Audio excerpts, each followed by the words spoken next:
బాలీవుడ్ యువ హీరో విశ్వక్ సేన్ గత కొంతకాలంగా బాక్సాఫీస్ రేస్లో వెనుకపడినట్లు కనిపిస్తున్నాడు. వరుసగా వచ్చిన 2 సినిమాలు మెకానిక్, రాకీ, లైలా బాక్సాఫీస్ వద్ద నిరాశపరిచాయి. లైలా అయితే 6 కోట్ల వరకు నష్టాలను కలిగించింది. ప్రేక్షకుల్లో తన సినిమాలపై ఉన్న క్రేజ్ కాస్త తగ్గినట్లు అనిపిస్తుంది. కానీ విశ్వక్ ఎప్పుడు వెనకడుగు వేసే మనిషి కాదు. దూకుడు, ఒత్తిడికి లోనవ్వకుండా మళ్ళీ తన మార్క్ చూపించేందుకు కొత్త ప్రాజెక్టులతో సిద్ధమవుతున్నాడు.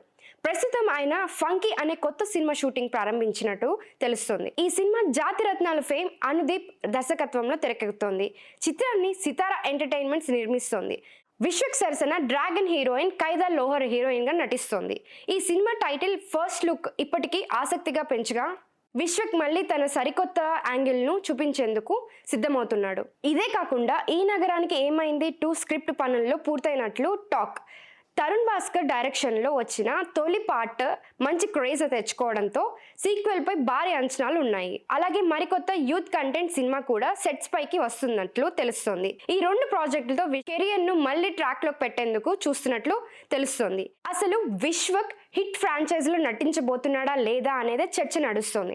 మొదట్లో హిట్ 3లో అతడి పాత్ర గెస్ట్ అపిరియన్స్ గా ఉంటుందని అందరూ అనుకున్నారు. కానీ అది మరో పార్ట్ కి లింక్ అవుతుందని సమాచారం.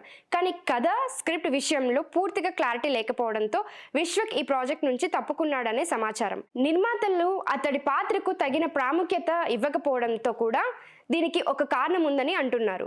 ఈ నిర్ణయం తీసుకోవడం విశ్వక్ కెరియర్ కు ఎటువంటి ప్రభావం చూపుతుందని ఆసక్తిగా వస్తుంది. అయితే ప్రస్తుతం అందరి దృష్టి ఫంకీ సినిమాపై ఉందని తెలుస్తోంది.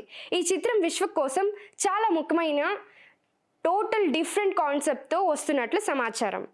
మాస్ కామెడీ ఎంటర్టైనర్గా రూపొందుతున్న ఈ సినిమా విశ్వక్ కెరియర్కు మళ్ళీ ఒక ఊపు తెస్తుందని భావిస్తున్నారు. మొత్తానికి వరుస పరాజయాల తర్వాత విశ్వక్ తన కెరియర్ని ట్రాక్లో పెట్టేందుకు తీసుకొస్తున్నట్లుగా తెలుస్తోంది. ప్రస్తుతం చేస్తున్న ప్రాజెక్ట్స్ ఎలాంటి ఫలితాలు ఇస్తాయో వేచి చూడాలి.